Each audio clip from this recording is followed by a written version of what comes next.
International Day of Families is celebrated annually on May 15. It serves as a fitting moment to reflect on the bonds that define us. Earlier this year, the Ministry of Culture, Gender, Entertainment and Sport sponsored the Jamaican red carpet premiere of a film titled Sugar Dumpling.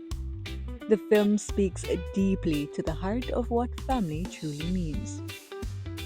At its core, the story follows a broken relationship of a father and his daughter who have been emotionally distant due to time and space and are now reconnected by the onset of dementia.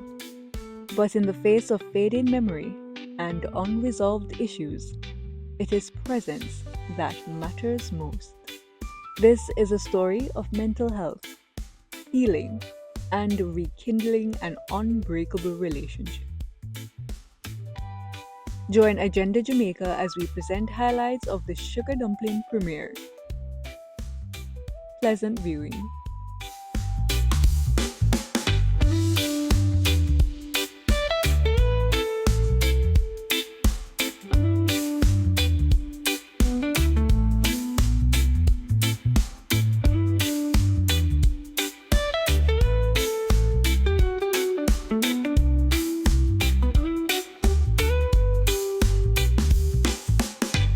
How much do you know about dementia? How much do you know about caring for someone with dementia? Many Jamaicans don't think about how mental illness may affect their own family members and how a good knowledge of mental illness may aid them in the future. This is the premiere of Oliver's Sugar Dumpling, a movie that focuses on dementia and how mental illness is treated in Jamaica and in the diaspora. I'm Raquel Robinson. Pleasant viewing.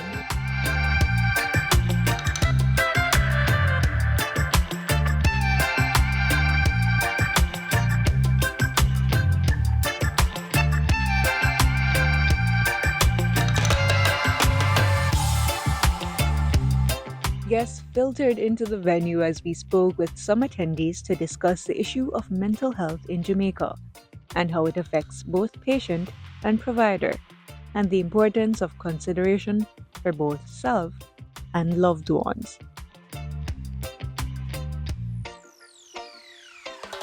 I don't think we are educated and have enough information how to treat dementia, because a lot of elderly persons have it and we tend to stay away from them. So there's a stigma with it, and I don't think we are equipped enough, and as I said before, have enough information on it in order to treat it. This is something that I have dealt with on a one-on-one basis because I did have a patient who had dementia, and it's very tough on the family. It is tough on the person also. So we need to educate people let them know that when someone has dementia, it is hard on them as much as it is hard on you. So you have to be sympathetic. If they turn and repeat something 10, 20 times, don't be rough on them. Just turn and say, hey, all of us going through the old age thing. It is just, it's just a little old age stuff. So, you have to help them to adjust their life to it. My mother is a CNA, a certified nursing assistant, and she works in the United States of America. She works with patients with Alzheimer's, dementia, so I've learned about the case, third-hand or second-hand through my mother. And sometimes the stories that she tells me it makes amazing narratives for film because, drama is always important. However, for the families who experience this kind of trauma where they have loved ones who can't remember them, who can't remember where they are, my mother had a few patients like that who would even call the police on her. Wake up in the house and see my mother in the house as his nurse and say, "Who are you?" and call the police. So it's a very serious but interesting state that the human body and the human mind can go through, So when we look at it and observe it, we kind of look at it with an awareness. Also, we look at it with some form of sympathy because we, as people who are so-called in our right minds, we don't know what exactly they're going through. You know what I mean? We can only stay there and feel bad that they don't remember us in our selfish nature. But, you know, they must be going through something that is beyond our regular, you know, day-to-day awareness. My granny passed from dementia, so growing up, I know that feel, it was kind of interesting having her forget who she's talking to every time we visit her. But I would say, we were very gentle and patient with her. It was rough in terms of when she, have her episodes, you know, she would not want to come out the room or them kind of things for remove the door. So what I noticed from my aunties that they were just maybe just freestyling out of just their own genuine love for their mother, you know what I mean? But there's no public education enough, I think, to deal with them. So it's not just those with dementia, but there are other mental illness. So I think it's a part of the place not being so much equipped to deal with it, because some people have family members who are with some I don't know I don't know the terms for the different ones, but some of them are very violent when them getting on them episodes. I think some people cuss them off, catch up with them. Some are homeless. So it's like educate with someone as to how we could be maybe a first-hand kind of therapist. I mean, we're not the therapist, but more time they only have access to the public first. It's not, oh, them just miserable and the old people, they're miserable and them wicked and sometimes they don't have control over what is happening to them. You understand? So you as a caregivers, you have to read, you have to educate yourself, and also you have to take care of yourself. They always say people see the person in the wheelchair, but not the person pushing the wheelchair. And so you have a thing called caregiver burnout. A lot of caregivers get burnt out because they don't know what to do, they don't have the skills, and so they get burnt out. So educate yourself on the disease and see how best you can help the other people around you. Yes, it is a mental sickness, but that doesn't mean that the person is a mad person. You have to be kind, you have to be patient with them, and you have to adjust your lifestyle. If you have a family member that is going through it, don't be sympathetic. Don't be too sympathetic to them, because they're going to feel bad about it. So you have to do things that lift their spirits. You have to ensure that you have videos or, just remind them of certain things, and do not let them stay in the dark or let them think that, hey, this is a disease that you have and I don't want to be around you. And another point is that some of us as family members, we are in denial, and sometimes there are signs of dementia, early dementia, we tend to ignore them. For example, like keep repeating yourself, don't remember where you put things, don't, like say, who are you again, and stuff and such like that. Yeah, getting angry and, getting frustrated when they cannot find something and so forth. I see the same vibrations of so-called mad people, so-called homeless people on the streets, eating out of the garbage man, sleeping under the bus stop, and things like that. So I would say that across the world there is this sentiment of neglect, and I would personally hope for a more refined taste on humanity from the population all across the world, so that we can see less of these homeless, mad, so to speak, mentally challenged people, and more resources, so that they can find homes, they can find that kind of care that is necessary and needed. Yeah, man. A lot of times when we have an illness, the first thing we go to is heavy medication. I think that the government should do a deeper assessment, a deeper test on the whole subject of dementia, and to see if there are safe methods that can ease the person into it instead of pushing them further than where they're at. So I think the government should actually not put someone with dementia in a nut house. They're not crazy. Find a loving environment for them to be like a home or so. It's difficult because it's not like there's any developed medicine for that kind of illness. So I think it's purely a spiritual approach, and not just a fancy religious in terms of spirit. I mean, like in terms of being, more loving. I can't find a better word. It's really that, and the patience. Maybe facilities for keep them clean and them something. But still, I have this next situation. Like on Tamarincom Road, there's one on the bus stop, and it looked like she's new. But every night I'm going home, I'm seeing a Chris SUV out there. Them can't get her to come, but at least them come and check on her all the time. Them try clean up our place, you know what I mean? So to me, it just seems like it's some family still trying to reach out. So I applaud them kind of energy. It was more like that. Some of them are very aggressive. If people could just be more aware and avoid the altercation, Some of them you can't avoid it, but yeah, it's like an all-around holistic approach of educating ourselves about how to deal with. Yeah. I'm absolutely happy that they've done this because dementia is something that I've had direct association with. My mother had dementia, and also, I've worked as a practical nurse, and so I've also worked with a lot of persons with dementia. So I'm very, very associated with that topic to see it presented in this kind of way.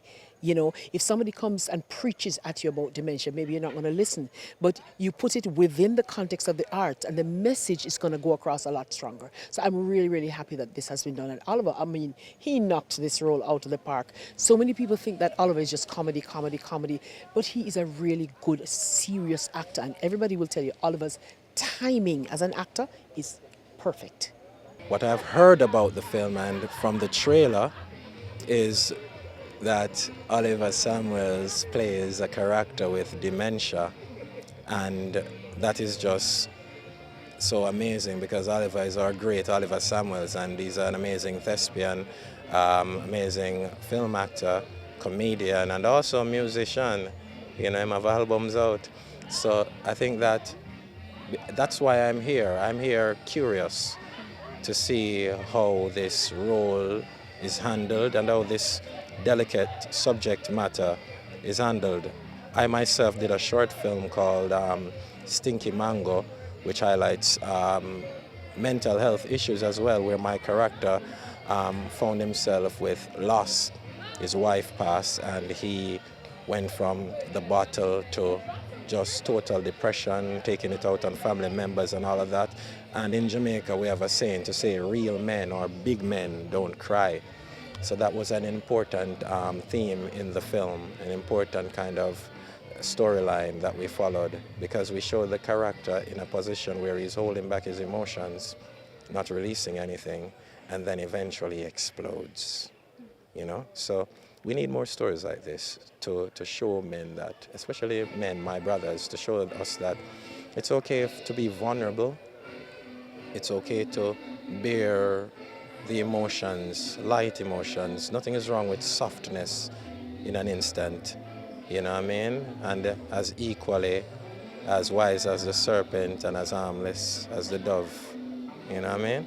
So yeah. Life is so stressful nowadays that is leading to even more people having dementia because they go through a stage where the depression is very, very hard on a lot of people and they don't know how to handle it. And when you get older, everything leads up to that. The whole lot of stress with family and relationships, it all lead up to dementia.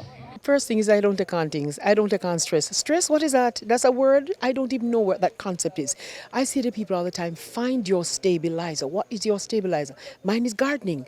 Yours may be baking. Yours may be writing. Find your stabilizer. Don't take on the stress. You must be like the duck and make it just run off your back, like them say water off a duck's back. Don't internalize the stress because it does your body a lot of harm.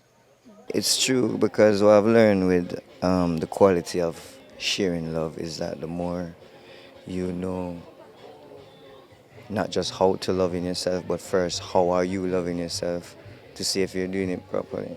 Once you work out all them things, it now dawn upon you how you should treat others. And that's why I keep on using the word patience, because even when I work with the kids too. Some, it's not just adults. Kids are, having mental trouble too. And at that stage, you can save them in terms of showing them how patients feel coming from a next person, So if I find that the teachers are very frustrated, so a lot of aggressive energy come out on the students, which is not so safe. It's kind of toxic, because then the students will feel like there's no love. But love is a word we use, but it's really a verb of that patience, for guide and allow someone to grow. So it's really that. It's like you have to start with yourself, work it out, and then you can naturally feel, you can feel people energy. I used to have people come up to me and they're kind of off. I could see that, but they're not. They don't look off, but the way they're communicating is off. And if I reason with them more, I could see what trigger their thing. Sometimes it's a goal they didn't get to achieve at last minute. So a lot of people don't have people to turn to in their distress to let it off. Like for me personally, I would, try and find a river. And even then, when you find somewhere in nature and you let it go, you still want someone human to correspond with. So it's a journey, but we need it.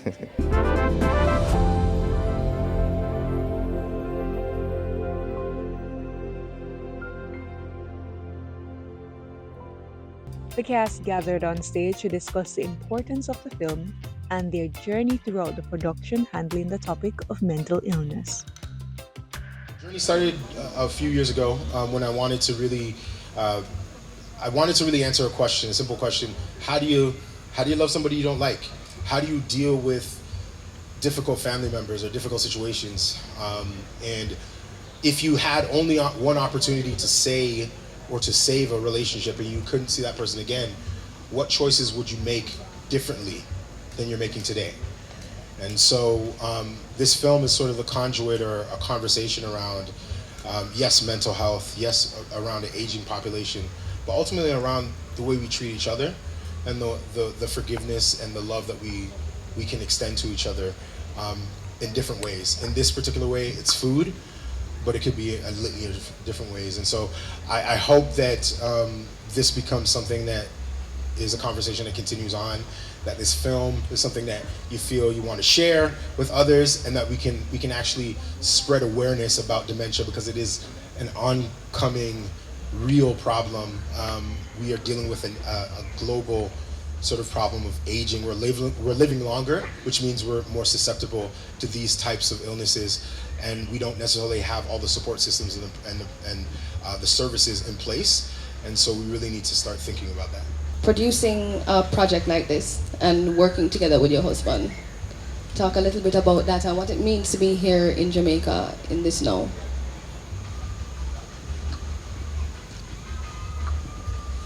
Hello everyone. So again, producer of Sugar Dumpling, but Tristan and I run and operate our production company, which is called Mid-Career Productions. And so, working with your spouse, I think it's challenging, but it definitely is rewarding, I will say that. And I think, for this, it's a full circle moment for us. When Tristan came to me with the story, and maybe we may talk a little bit about that later, but we never knew that. We knew it was a great story, but we didn't know that it would have such a huge impact. And so Mid-Career Productions and the genesis of Mid-Career Productions is really telling authentic stories. Jamaica is our heartbeat, and so it's an honor really to bring our first film back home. Is this a thing that is happening that we're not really noticing that it's happening on such a wide scale? Because dementia is not a natural part of aging. I think we think so, but it's not. And it adds up from nights of lack of sleep and those things. And so I have to be paying attention because I'm doing those things. Like, I'm not sleeping all night. I'm waking up in the middle of the night dreaming and writing and sending emails, and I'm up and I'm down and I'm not resting as much, and so now I have to be a little bit more intentional about what it is that I am doing and how do I ensure that I am not preparing myself for this situation. You know, so this is not something that is only for people who are 65 and above. No, it's a conversation that goes as young as this little one that's sitting on my lap. So for me, I saw an opportunity to also honor Oliver. Yeah, because you deserve this in so many ways. You deserve this in so many ways. And so if it's even a little piece of red carpet so we can walk and take picture and such, and dress up and put on a dandan and such, to create a memory that can hold us, it's memories. The premiere of the movie shared the spotlight with commendations of Oliver Samuel's work ethic throughout his career, his aptitude to lend a helping hand, and his impact on the younger generation. It's my pleasure to be here tonight, and I'm really happy that I was able to support the premiere of this short but impactful film. And I'm really going to ask you to put your hands together and give a big round of applause to Denisha and the team. And a special round of applause for Oliver himself. I must tell you a little story. Oliver, you don't mind if I tell the story? But many years ago, in the 80s, was it the 80s, Oliver? It will tell our age. But in the 80s, when Mr. Seaga, the most honorable Edward Seaga, was Prime Minister, I was his junior minister. And we were doing a major event.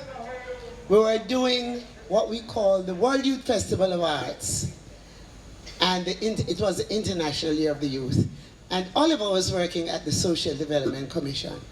But because I know he was such a dynamic actor, that he was being wasted there, so I requested to have him seconded to me at the office of the Prime Minister.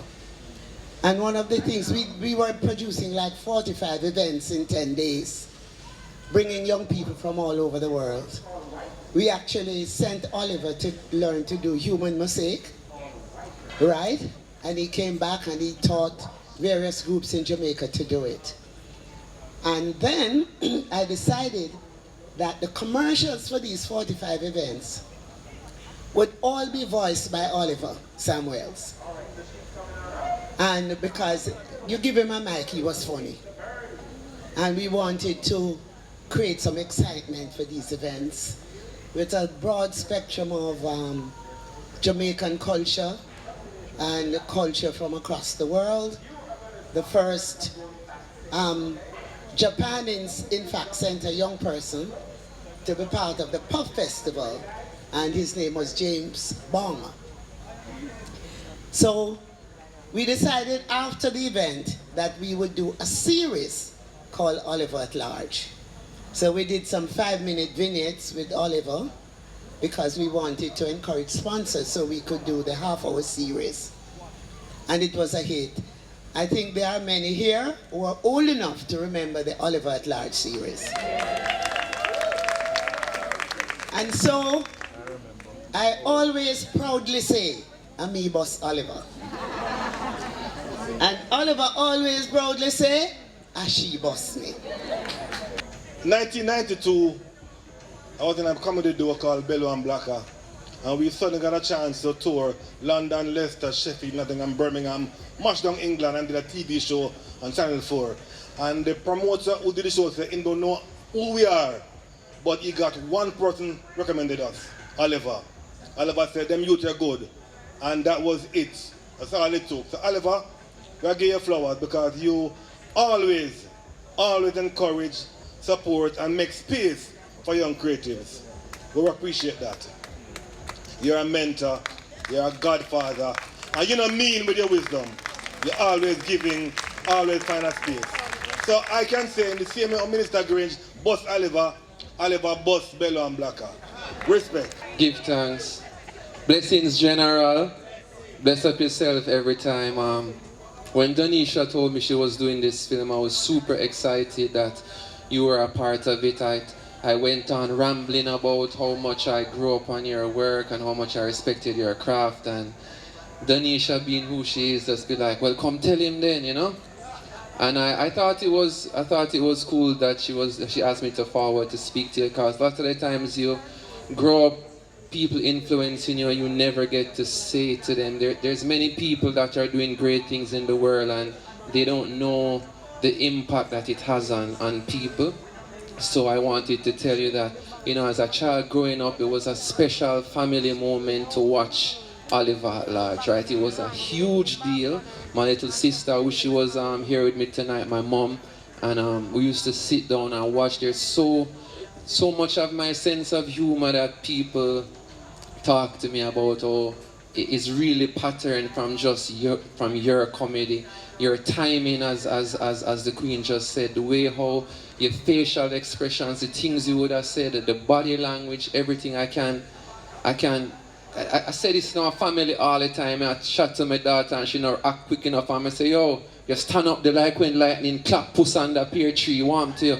I hear a thing them here with that, you know what I mean? It's like there's so many stuff you would say that you probably don't remember. Like somebody said something to me and like me say, yo, you takes me aback, Regine, like, you know, things like that. Even when me get show offer, like there was a thing that you did one time in an episode when somebody want you to do something and them say, I give you $600 and you say, yo, that's a low down, sinful, dirty, doggish act.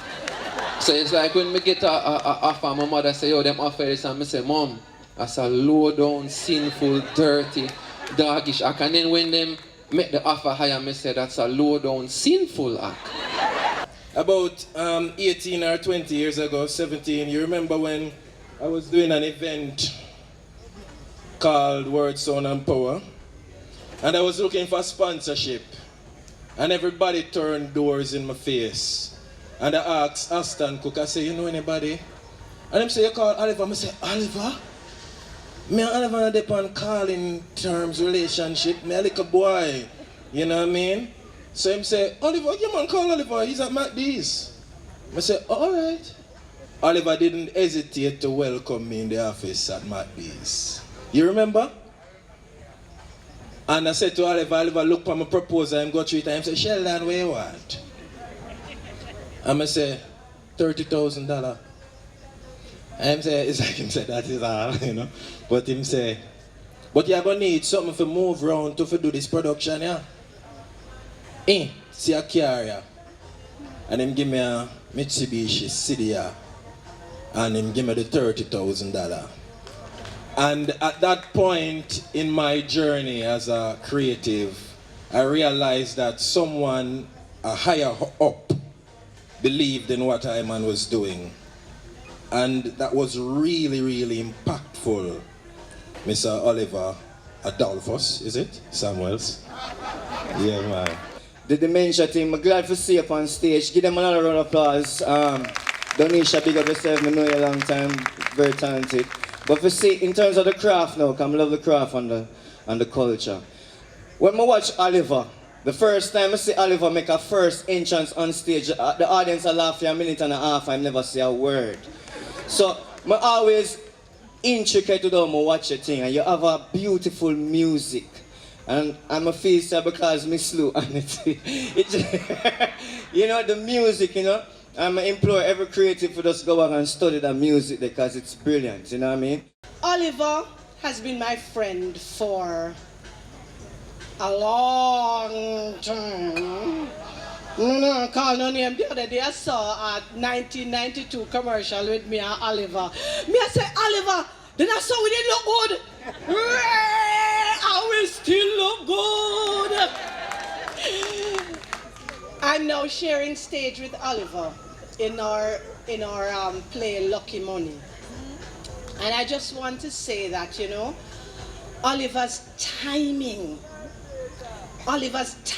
on stage is just unforgettable. Oliver is a force of nature. Oliver is more than laughter. Oliver is wisdom.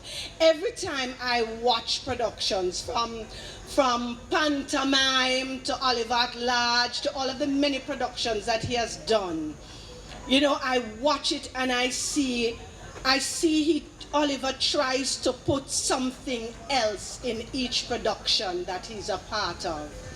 And when I look at this film, I say, my heart full.